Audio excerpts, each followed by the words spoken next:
बेटा, इस दुनिया में काम करने के कई सारे काम हैं, लेकिन वो काम करने के लिए दिल में जज्बा होना चाहिए। मैं लिख कर भी दूंगा, दिल में जज्बा होना चाहिए वो काम करने के लिए। अल्लाह, एक बात बोलूँगा, जो काम करना नहीं चाहेंगे वो ज़िंदगी में भी काम नहीं कर पाएंगे। मैं लिख कर भी दूंगा।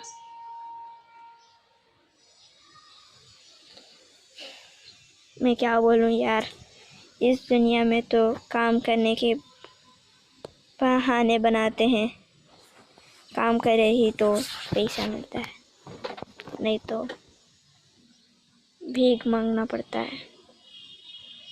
जो तो भी बोलो, लेकिन अपन के इसको लाइक करना मत भूलना। जय हिंद, जय भारत।